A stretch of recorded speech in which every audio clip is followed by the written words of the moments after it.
د پښتو رسنیزه ژبه درنو مینوالو سلامونه او ښې چارې. تېره ویډیو کې موږ پر لوی الف یا مد الف خبرې کولې چې پښتو کې نسته او نه به یې کاروو. نن په دې خبره کوو چې ځینې کسان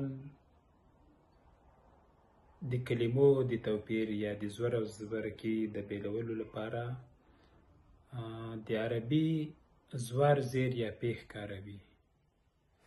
مثلا تره او تره،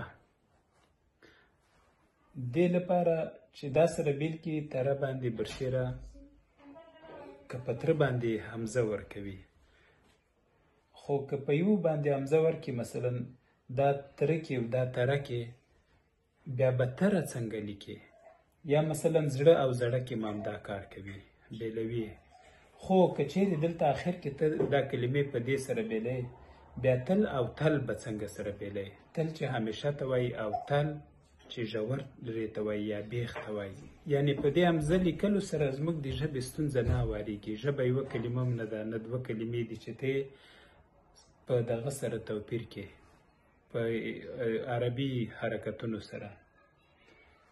دا خو د حمزې خبره سوه.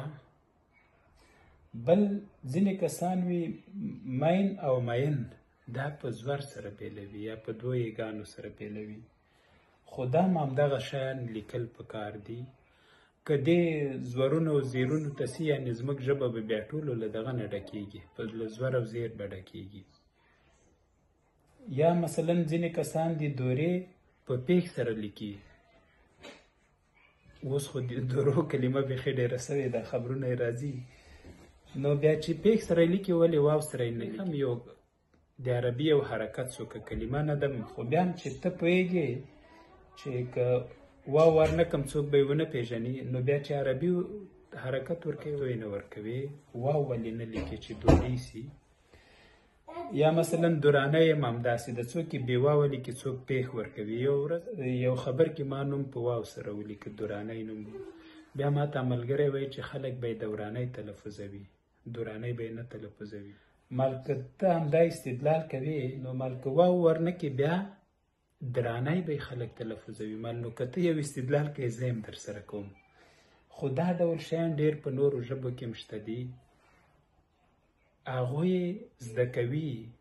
زموږ پښتانه هم چې پردۍ ژبه زده کوي، د هغو ژبو اصول زده کوي او ځان ته یې د خپلې ژبې په څېر ورته پلمې و بانې یا شیان له خپله ذهنه نه جوړوي چې بیا یې سره توپیر کړي. اوس زه فارسي ته راسه، سیر او سیر، سیر وږې ته وایي، سیر سفر یا تللو ته وایي. یا مثلا شیر او شیر دي، دوی په یو ډول لیکي.